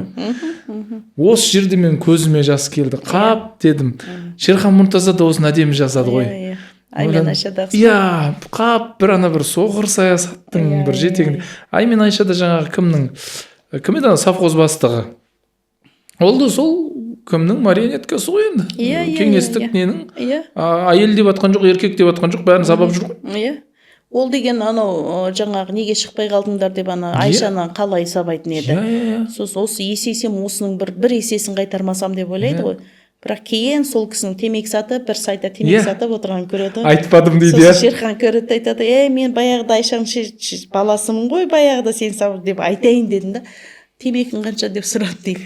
Мына темекіні ана баяғы жаңағы рухы жоқ, жаңағы күйбеңдеп жүрген бір жай бір бейшара халге түскенін көрдім. Мен Волгамен кеп қарап тұрмын. О, көзі Шерхан Мұртаза крутой болып кеп тұр ғой. Крутой болып кеп тұр ғой. Енді мен пәленшең баласымын деп айтып бетіне басайын дедім, қойшы деп айтты. Бұл да бір әдемі сурет қой, жаңағы ненің бір жетегінде жүрсің. Содан кейін керек емес кезде лақтыра салады. Дәуірің өшті ма, кетті ма, бітті. Кеңестік дәуір былайша айтқанда ешкімді аямаған. Өте қатал жүйе ғой, кеңестік жүйе деген. Тілін, дінін алғаннан бұрын адамның кәдімгі психологиясын өз-өзіне жатқып жібергенін, психологиясын кәдімгі жаншылып қалған адам ғой. Танабай онша жаншылбады. Танабайда асаулық бар. Асаулық бар, ол ана Чоро досына қарағанда ол асаул, ол айтатын жерді айтады, керек болса қамшымен сәліпте жібереді, ол керек болса, иә. Ал енді Чоро байқұс ләббайт тақсырмен кеткен жігіт қой. Өзімен құрдас оқыған, бірақ сол жақсы кеңес мыналар не айтады, бастықтар не айтады, сонымен ғана жүретін бір жүйенің құрбаны ол. Саяси жүйенің құрбаны ғана. Жаныңда Чоро ғана жүрді деп. Анда Керімбековке де риза болдым. Мынау бір жақты емес, әйтеуір ең бұрғанда осы Керімбектің шығып қойшылардың жағдайын неге білмейсіңдер дегеніне, ол жас жігітке ең келеді ғой осы шығарманың шешімінде. Сол жігіт қой ол келген. Келеді ғой, ол бастық болған ол кезде. Бастық болған кезі. Жұмысқа шақырды. Ананы табыңдар деп тапсырма береді. Біліп тұрған кісінің асыл тұқым екенін. Ол бекер ана шопан болғанмен, қойшы болғанмен бекер қойшы емес екен біліп тұр ғой сол кезде. Мен ол жерін байланыстырмаппын. Сол кейін келеді ғой, соны табыңдар деп таптырып ойбай сізді бәленше деген шақыртып жатыр екен дейді ол шығарманың шешімінде. Енді сол жердегі жаңағы сот кезіндегі Танабайдың ішкі трагедиясы, күйзелісін қалай күшті берсіздер. Неше жыл бойы әспеттеп, ұлықтап жүрген ұлы империя көз алдында, былайша айтқанда күл талқан шығады. Ұлықтап жүрген ішкі дүниесіндегі субъективті өзінің ішкі дүниесіндегі ұлықтаған империя көз алдында жоққа шықты. Себебі ол жай ғана бір Бектай баяғыда сөз айтты, Бектай бір отар қойын тапсырып кеткен кезде не деген мынау сұмдық жоспарды орындамай қайда кетіп бара жатырсың деп ойлап едім. Бектай дұрыс жасапты ғой, Бектайдың ақылы бар екен дейді. Бектай оған анти. Оған Бектай өзінің болмысы ғой, оған көрініп тұрған. Әй, сен осының құрбаны болып жүре берме. Мен кеттім қалаға. Осы ғана ма еді өміріңнің мәні тек қана сабылып со қой бағу ғана ма еді деген нәрсені көрсетіп тұр ғой, жас жігіт қой. Бірақ сол кезде ол Бектай түсінбейді. Қалай сен кеңестік дәуірдің тапсырма қылып берген жоспарын сен қалай бұзасың деп, оның яғни әлі санасы әлі сол кеңестік дәуір, жасасын ұлы кеңестік дәуір деп тұрған Танабай ғой ол кезде. Ал мына жерде Танабайдың сондай күйрегін, аналардың бәрі сондай бір жылпос екенін, Чораның да ананы жерде жақтай алмайды ғой Чора. Иә деп бас шұлғып отырады ғой. Үндемей, ұрды ма, ол жаңағы тіл тигізді ма енді, кеңестік дәуірге тіл тигізді, партияның адамына атырылды ма дегенде деп Чора басын изеп ана отырды, деп құптайды ғой. Сода ең үлкен жаза кеңестік дәуір адам үшін партбилетті тапсыру ғой. Ең үлкен жаза кәдімгі партбилетін тапсырыпты деп баяғыда мен оқушы кезінде әйтеуір мамамдар айтып отыратын, пәленше деген ойбай партбилетін тапсырыпты деп, ойбай деп бір трагедиямен айтып жататын, партиядан шығарып жіберіпті деп. Мен оқушы кезінде көп естідім, өйткені мамам райкомда істеп жүрген, партбилет тапсырған адамдарды көрген ғой. Ойпырмай деп үйге айтып келетін, сол кезде ойлайтын, партбилет тапсырдың, не болыпты енді тапсырса деп ойлайтын, біз баламыз ғой кезде. Сол кезде кеңестік дәуірдегі ең үлкен соққы адамды жаншудың бір тәсілі партиядан шығарып жіберу ғой. Партиядан шықсаң, сен адам емессің, сен ешкім емессің. Сондықтан Спивактың субалтерн сөйлей алады ма деген еңбегі осыдан шығып тұр. Ал енді кеңестік дәуір маргинал адамдарды, бұл кім? Танабай маргинал адам. Маргинал деген бәленбай мәдениеттер мен идеологиялардың тоғысып жатқан кезеңі. Анаған жаңа кезеңге өте алмаған, ескінде де жоя алмаған. Екеуінің ортасында бір ішкі дүниесіне аласапыран болып жатқан адамды маргинальный человек дейді. Танабай маргинал адам. Маргинал жасаған тағы да кеңестік дәуірі сол кездегі жүйе. Колхоздастыру, коллективтендіру деген нәрсе бар ғой, бізде де дәл осы процесс бізде де жүріп жатты, білесіз. Сондықтан ана жердегі трагедиясы, ертесі күні партбилетті ертесі күні әкеп тапсыр дей ма? Тапсыр дейді. Сол жерде беріп кетеді енді неде. Кейін ол ренжіп, сол жерден шыққанда Шора қуып жетеді. Сол кезде де Гүлсарын әдемі келтіреді. Келе жатқанда арттан шабыс естіді. Танабай бұл Гүлсарының ғана несі, шабысы дейді. Бас сосын бетіп бір қарағанда Шора екенін көреді да, бір шетінен қуанады, Гүлсары Шора мінісе дұрыс екен дейді, бірақ қармай қояды ғой. Мүлдем бұрылмай қояды. Біз қарағазан сол кезде Шора айтады ғой. Шорамен бітті ғой, осы жерде сыйласты, дәл осы жерде тоқтады дейді. Бітті ғой, содан анау, сен мені тыңдашы, сен менен не күтіп тұрсың, мен не істей алар едім, мен не істей алар едім деген кезде бұл сол кезде бұрылмай шауып кетеді ғой оңға қарай. Ол Танабайға тән мінез еді ғой. Егер Танабай сөйтіп едің деп тоқтап тыңдаса, біртүрлі айтматқа сенбей қалар едік біз. Өйткені ол сенің ішкі дүниең ескі қырғыз екенін көрсетіп келе жатыр ғой. Ода бір ұлттық identity әлі жойылмаған, дегенмен әлі жойылмаған деген нәрсені көрсетіп. Ол жарайды, айта бер, сөйттің ба, неге мен жақтап алмадың деп диалогқа түсірмей тұр ғой екеуін. Диалогқа түссе, енді дос болып қалар еді. Дос болып қалар еді. Жарайды, бопты деп, мүмкін бәлен жылдық сыйластығымыз бар ғой, анау ақталар еді. Бірақ шорт бұл шалт кеткен мінезі, шалт қой мінезі. Танабайдың мінезі шалт. Содан былайша айтқанда ештеңе бетіне де қарауға шамасы келмейді. Тіптен қарауға да шамасы жоқ. Кім болсаң да, ол біліп келеді ғой Чораның келе жатқаны, ары қарай ләм-мим деместен кете берді. Оңға қарай шауып кетеді дейді. Сол жерде Шораның жүрегі ұстайды. Жүрегі ұстайды да құлайды, соны Гүлсары үйге жеткіз дейді. Гүлсары жеткізеді, басқа жеткізе алмас па еді. Гүлсары жеткізеді, соны нашарлап кетеді, сосын бір кісі арқылы хабар жібереді ғой Танабайға. Шора ауырлап жатыр екен, шақырып жатыр дегенде бармаймын дейді. Қаладағы баласы кепті дейді. Бірден айтады, жүр, ауырса ол оға дейін де неше рет ауырып, денсаулығы жоқ адам ғой, осы бір құлайды, бір тұрады, жүре береді, мен бармаймын дейді ғой. окуудағы баласы кепті деді, сол кезде ана несін білдіріп тұр ғой, маңыздылығын. Иә, енді тіптім шында да халі мүшкіл екен көрсетіп тұр ғой. Енді қаладан баласын алдырып жатса, енді қоштасып бақылдасу дейді ғой, қырғыз қазақта. Бақылдасып жатыр, бұл елмен қоштасып жатыр. Ол қаладан баласын алдырып жатса, демек жағдайы қиын деген сөз, жағдайы мүшкіл деген сөз. Сол жерде де жайдар көндіреді. Бірақ анан бара бер дейді, алдым сәлеміңді, бармаймын жақсы мен дейді. болды, жақсы, рахмет Шора сәлем. ауырса, ол қанша рет ауырған шора ол, ертең тұрады дейді. Сол кезде жарайды, жайдар айтады, баршы дейді, бір ашуыңды маған бір ашуың бер дейді. Осы жол бармасаң, адам ғой, ол ауырып жатыр ғой, сен досың ғой дейді. Бір жол бар дейді. Сосын анау бармаймын дейді. Сосын атты ерттей бастайды ғой. Әйел атты ерттей бастайды. Ол жерде қатты айтады. Онда қатым болып мен барайын дейді. Сен қал дейді сен. Еркек басың қайда қалды дейді. Мен барайын онда дейді ғой.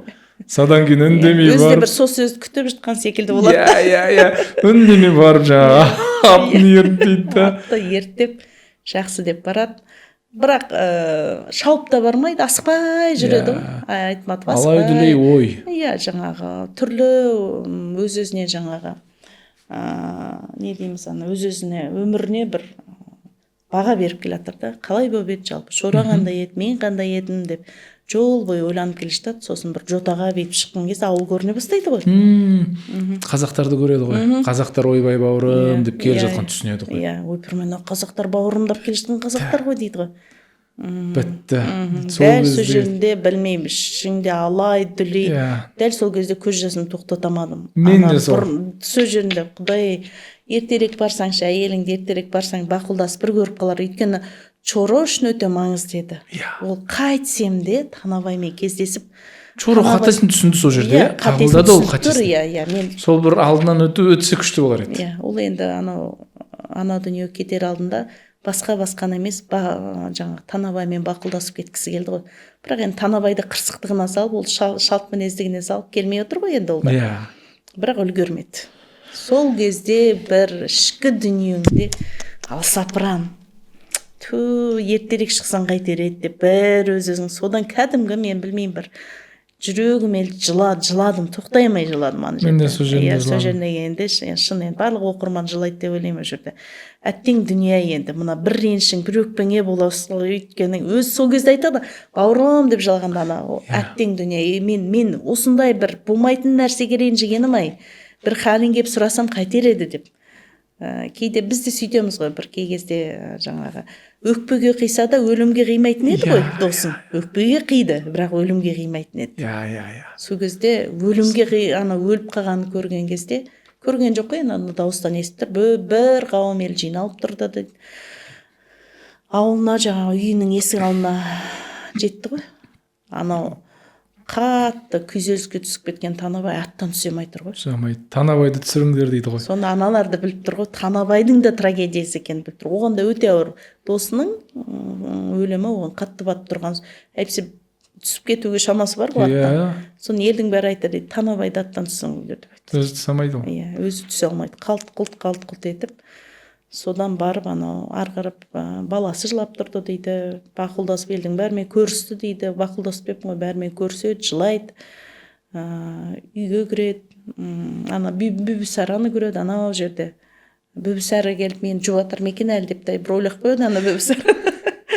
Бірақ Бүбісары келмеді ана жерде, ол да еңкілдеп жылап тұр дейді, бүкіл ауыл жылап тұр дейді. Чороны енді ол қырғызға ғана емес, ол қазаққа да құрметтеді ғой дегені ғой енді. О жақтан қазақтар жатса. Анау сөзінде мен жыладым ғой, мен жаңағы. Чоросынан айырылған қырғызға жылаңдар қазақ бауырлар деп. Қырғыз айырылды дейді ғой Чоросынан. Иә. Қандай адамнан айырылдық, адамның сосын жерлейді, бәріміз бір уыс топырақтан салдық дейді, одан кейін күрекпен салдық дейді, сөйтіп Чором бір үймелі топырақ болып шыға келді дейді ғой Чором. Сосын шыққаннан кейін баласы айтады оны қалада оқитын. Сізге бір айтатын сөзім бар еді. Жолығып кетесе екеуміз сөйлесейік деп. Сонда Чоронның баласы ұрпағы болғаннан кейін бір көз алдында өскен бала бір сәт есейіп кеткен секілді. Әкеден айырылғаннан есейіп кеткен секілді. Кәдімгі тең дәрежеде сөйлестім дейді. Бұрын бала деп елемеуші едім дейді ғой. Сол кезде айтады ғой, әкемнің партбилеті бар еді.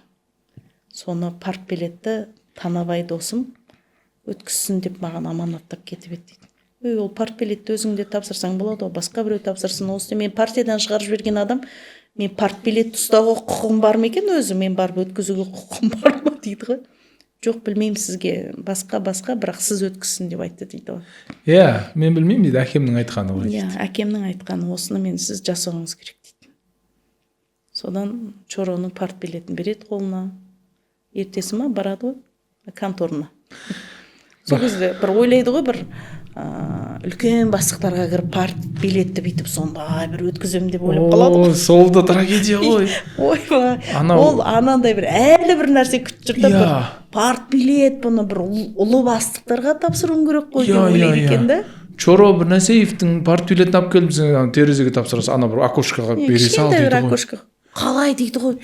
Басқа бұл Чороның партбилеті ғой. Ана жерде окошка бар, соған барып тапсырсаңыз дейді. Сонда ана ол да нені көрсетіп тұр ғой, жаңағы енді өліп қалдың ба болды енді кеттің. Бұл сен не істейсің? Исходный материалсың сен. Сен не істейін? Чоро отырма, одан зорғының партбилеті болса да, ана кішкентай окошкаға тапсыра салады екенсің ғой. Сол кезде тағы да ана күйру. Әлі күйру, соны ойбай дейді ғой, мен басқа емес партбилет, Чороның партбилетін осылай қорлықпен тапсыратын беді, осы кішкентай ғана тесікке апарып тапсыратын бедім, тағы қорлау. Сонда кеңестік дәуір былайша айтқанда адамның миын соншалықты жаншып, ұлы бұл деген нәрсе. Ұлы миссиям деп тұр ғой. Ұлы миссиям дегеннен кейін ол жерде тағы да бір кішкентай, сонда кішкентай окошқа тапсыр деген айтматтың детальдарын арасашы. Ұлы нәрселерді кішкентай бір есікке терезеге таңып қойғанына таң қалдым мен ше. Ана іштегі әйел де қатын етпейді ғой, болды дейді. Болды ма дейді. Қалай дейді ғой. Ол бір ойлап, ойбай мына Чороның партбилеті ма деп ойлап қалып тұр ғой. Ойбай, бұл Чоро деген ұлы кеңестік дәуірге берілген адам ғой, ұлы қайраткер екен ғой деп айтама деп ойлап тұр ғой бұл. Чоро ма деді бұл деді қойса. Мына детальді жаңа сіз айтқаннан ойлап отырмын. Кішкентай ана окошкаға тапсырасың. Ол ана бастықтың есігін алдырып тұр ғой. Ол өзінше ана бастықтарға кірем деп жүр ғой. Ана ұлы империялардың соңында кішкентай бір окошкаға тапсыр, ана әдейі окошканы беріп тұр. Кішкентай окошкада сен былай түк емессің ғой, былай қарасаң дейді. Ана тағы да ана бүкіл ана идеология тағы да күйреуге ұшыратып жүрді. Ойбай дейді ғой. Танып айтады, ойбай, осындай қорлай ма адамды дейді ғой. Осындай қорлық па еді адам деген.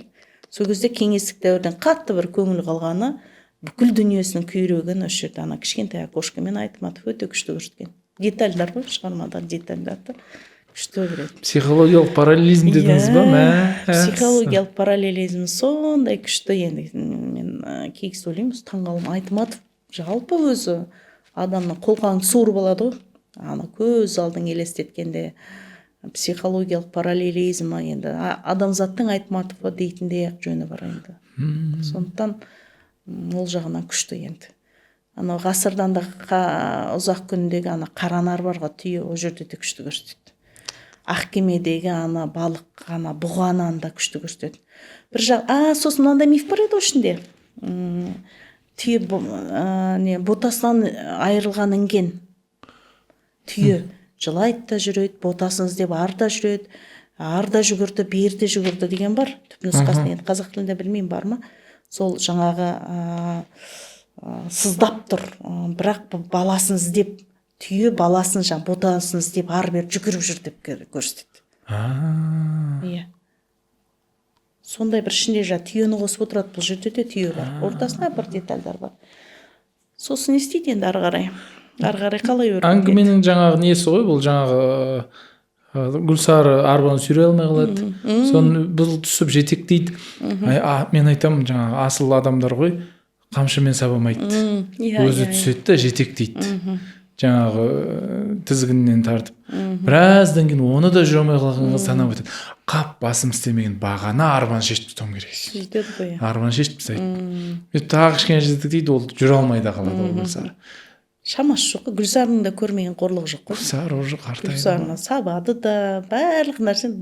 Гүлсарының да ана ұлы рухын жойып жіберді ғой. Жойып жіберді, Жойып жіберді ғой. Бәйгеде алып тұрған, бүкіл бәйгеде алатын, бүкіл жарысты алатын Гүлсары рухын жаңағы жерде жоқ қылды ғой. Сол Гүлсарының рухын жоқ қылу, ұлттың рухын жоқ қылу, адамның рухын да жоқ қылу. Бәрі параллелизм болып тұр ғой. Сонда Гүлсармен параллелизм, ұлтты жойып жіберген кезде кәдімгі анау күшік кезінде таланған адам ұқсап ой ит құсап бүйтіп әйтеуір басын салып ана қамыты бар ғой ана бас қамытысы да оған да Гүлсарыға да бәрібір көнген ғой көнген ол жаңағы баяғы ойпырмай сен баяғы жорға деп кім айтады сен дейді ғой баяғыда сен жорғалап жүргенде қандай едің су ұстап отырған кезде су төгілмейтін еді ғой дейді жорға ғой Гүлсары негізі су жорға еді ғой енді ана жерде су жорғаның түгіде ізі де жоқ қой анау кәдімгі қамыт киген кәдімгі бір қарабайыр көп жылқының бірі болып қалған секілді көрсетеді соны жаңағы зил келеді артынан сосын айтады ғой ай мынау апарып тастайын ақсақал дегенде айтады мынау жылқым дейді ой мынау көтерем жылқың ба өліп қалады қазір дейді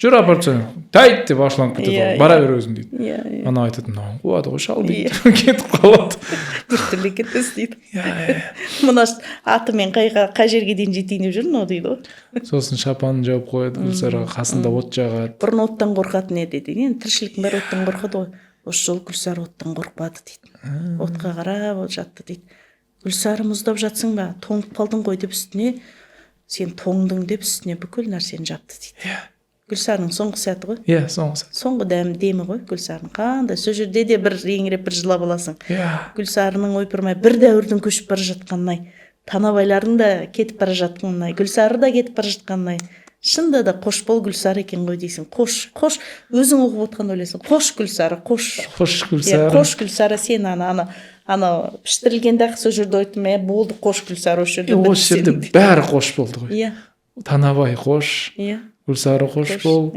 Танабайдың жаңағы өр мінезділігі бірбеткейлігі қош бол қырғыздың жаңағы бір ескі мықты дәстүрлері қош бол мәссаған мен қазір бір кино қылып көріп отырмын ана бүйтіп басында Гүлсарымен басталған тік енді киноның соңында Гүлсары ел шындығында керемет сонда адамды деген жаншу адамды қалай маргинал жасау деген нәрсені қалай деймін да сен сөйлегің келмесе де өтірік жоспарларды беріп трибунаға сөйлету кешке дейін өтірік жоспарларды құра ол нәрсе осы уақытқа дейін жалғасып келе жатыр азамат ол жойылып кеткен жоқ біз іргеміз жалпы біз отарсыздандық қой енді қазір отар емеспіз ғой бірақ біздің санамыз іргемізді аулақ салсақ та кеңестік дәуірден біздің санамыз әлі отарсызданған жоқ біз әлі отармыз бізде әлі жарақаттар бар колониалды дискурстың жарақаттары бар біз басқа ұлттар күшті сияқты көреміз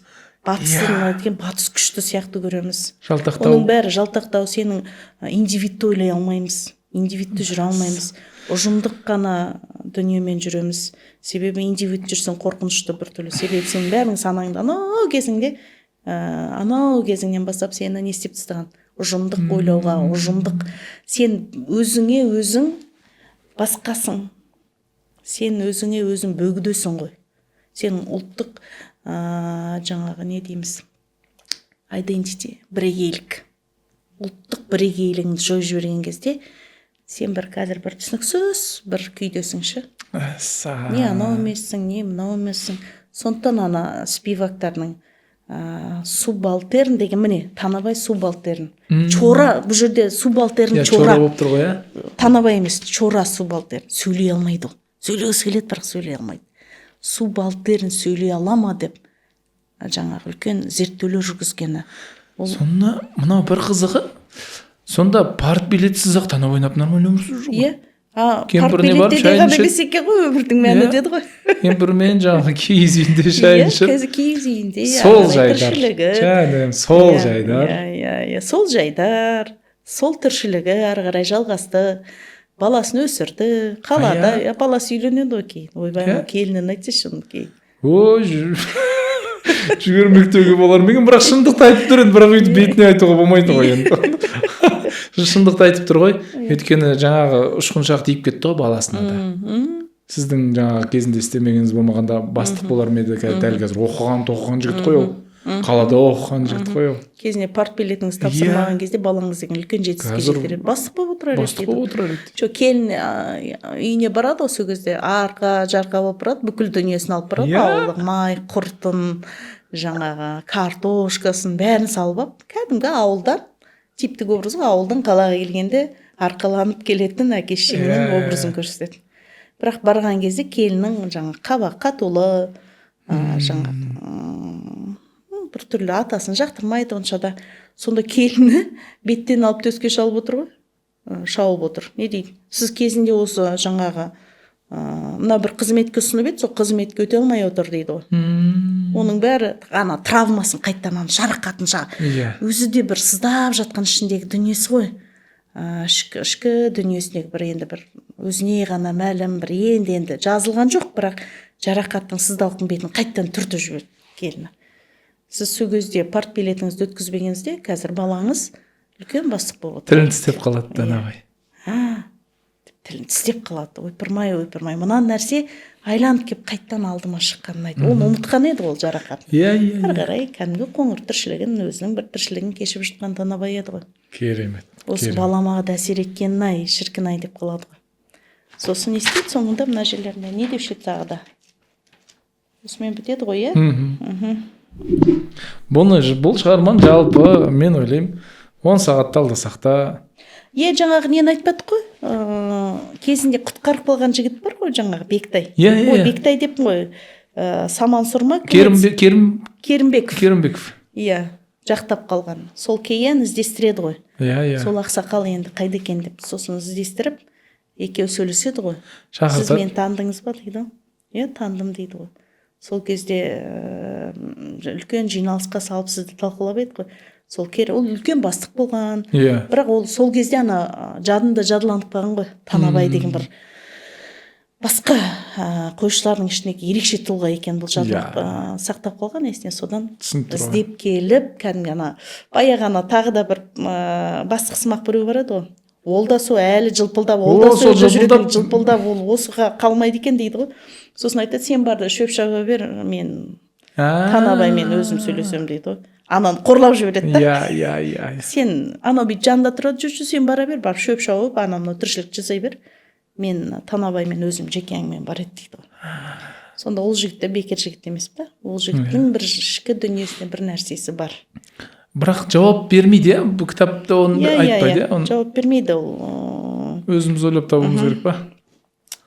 Сосын естейді. Лети, прошептал Танабай дейді. Енді Гүлсары өлді ғой. Жаңағы слезы стекали по лицу, мочили бороду дейді.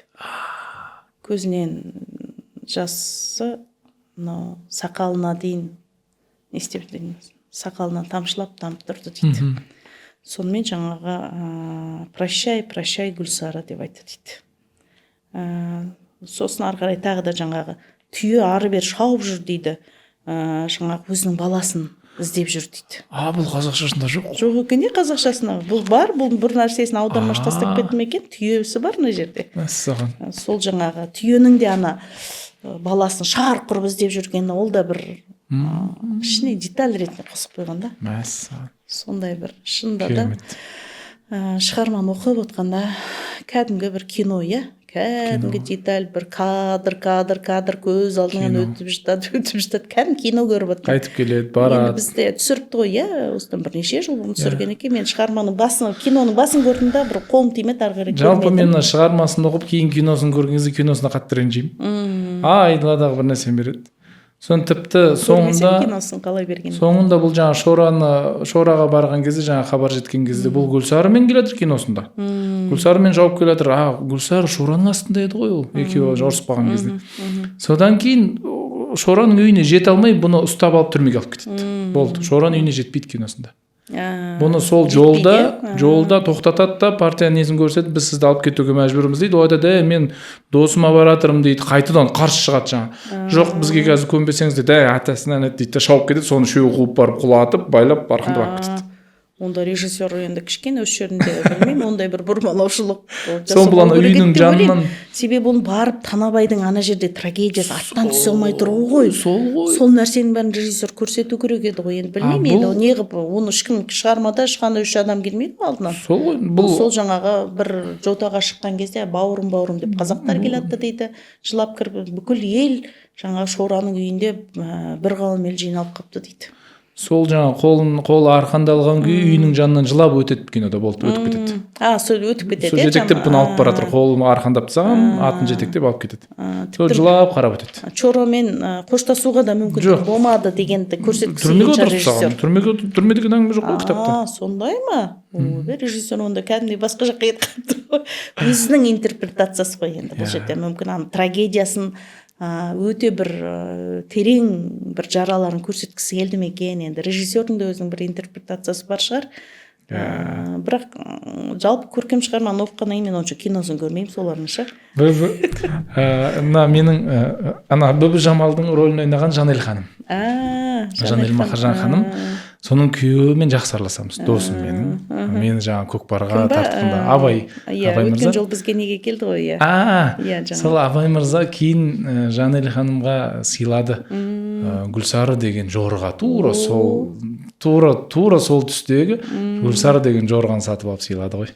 Керемет. Киноның жалғасы болып жатыр. Әйеліне сөйтіп сыйлады, машалла. Күшті. Ахмет апай, рахмет көп. Сізге де рахмет. Оқырмандар енді біз бәрін айтып беру шарт емес, айтпаса мен жаңағыдай 10 сағат талдасақ та талдай беретін сияқтымыз. Мен сіз айтқаннан кейбір детальдарын көріп отырмын. Мынау былай ма еді деп. Әйтпесе сол шығарманы оқығаннан кейін сөзің бөліп жібердім. Талдаған кезде ашылады екен кейбір шығармалар. Дегенмен ортаға салып талқы жасау керек деген рас нәрсе. Себебі кейбір дүниелерін сен басқаша қабылдайсың, сен басқаша қабылдайсың. Сондықтан ортаға шыққанда бір мозаика ретінде жиналады, пазл сияқты. Сондықтан талдау керек шығарманы оқығаннан кейін. Кейбір шығармаларды оқығанда осыны кіммен талдасам екен деп бір ішіңе сыймай кетеді менде. Осы жазда мысалы Сары қазақты ойлап оқып бәріміз демалыстамыз. Сары қазақты біреумен талдағым кеп, бірақ демалыстам. Бір күшті нәрселерді оқыған кезде Сары қазақта да жылқы қалай күшті көрсеткен. Мәссаған, керемет. Анау ақсақал айтады, түф, Стамбекке деді ғой. Аттың басын жібере салмаған екенсіңді өзі алып келер еді. 2 күн адасып өліп қалса ғой, аштан өле жаздайды. Әрең дегенде жетеді ғой. Сонан жылқы оңға қарай тарта бергенде бұлды алжыды ғой деп Стамбек солға тарта береді, мен мына жақта екенін білемін дейді ғой. 2 күн айналып жүрді, өліп қала жаздаған кезде. Айтады ғой, ай балам-ай. Қазақтағы ең қадірлі, ең құдіретті ол жылқы ғой. Сондықтан енді бір жағынан таңғалам, кеңестік дәуірде жазып отыр ғой Айтматов бұны. Кеңестік дәуірде әлі енді жақында дүркіреп тұрған кезінде. Менің Хазарымның аяғы ақсап қалды. Сөйтіп жаңа оның педикюр жасатады екен ғой. Мен Хазарға айтамын, Хазар сен ренжіме, мен новичокпын, келесі жыл жылтырап жүресің деймін. Мен оны білмеймін ғой, педикюр жасату керек екен. Сонымен ана жігіттерді Азеке тағалатпадық па нетпек. Айтсаңдаршы маған деймін, жасатайық. Соны педикюр жасап сөйтсек, ана табанында жүрекше деген болады екен. Мен оны білмеймін. Тұяғының астында жүрекше деген бір жұмсақ ет болады екен. Жүректің формасында екен өзі.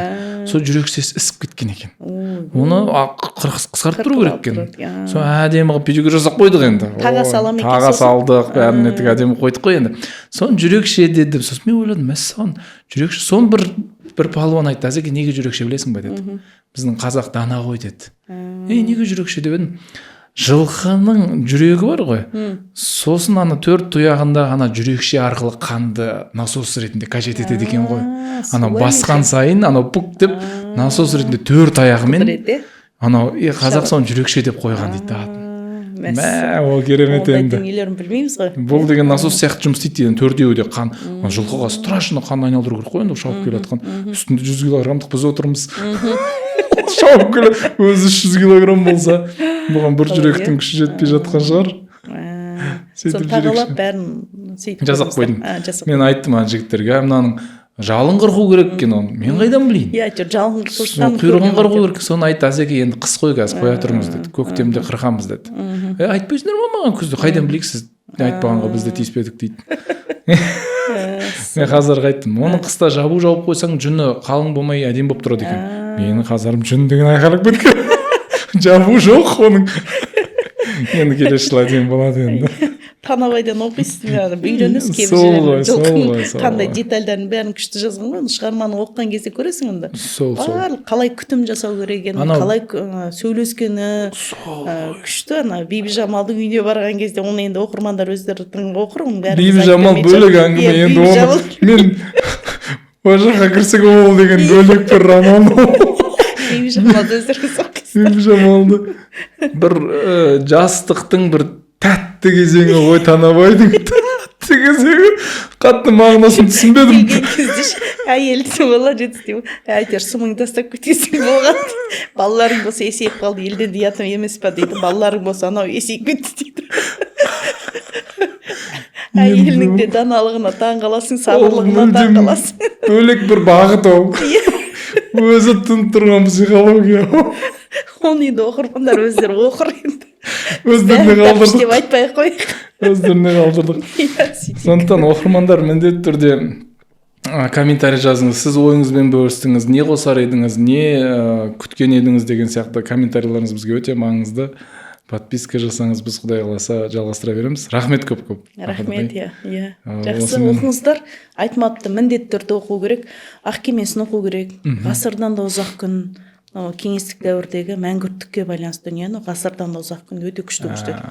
Қасқырдың психологиясын білем десеңіз, онда міндетті түрде Жампиданы аудару керек. Аудару керек деп оқу керек. Плахасын оқу керек. Наркомандардың өмірі қалай болды? Наркомандар жайында наркомандар жайында. Наркомандар мен қасқырлардың өмірін күшті көрсетеді. Өте күшті. Жампиданы мысалы мен рахаттанып талдар едім. Джамилясын оқу керек. Теңіз Пеги пес, бегущий по краю моря деген шығармасы бар. Жалпы енді Нобель алатын жазушыға Айтматов. Бір 2006 жылдары бір сондай әңгіме шықты, Айтматов алады екен деп ұсынылып жатыр екен, бірақ 2006 жылы Айтматов қайтыс болып кетті. Нобельді көзі тірі жазушыларға да береді. Ары қарай мүмкін жасағанда Айтматовқа бір шығармасына берер еді. Ғасырдан ұзақ күнге ма? Қошбол Гүлсарының өзі де Нобельдің былайша айтқанда алатын шығармасы. Сондықтан міндетті түрде оқу керек. Айтматовты оқымасаңыздар болмайды. Қалай Айтматовты оқымай өмір сүресіздер деймін ғой. Сондықтан оқыңыздар. Рахмет. Сау болыңыздар. Келесі видеоларда жолыққанша.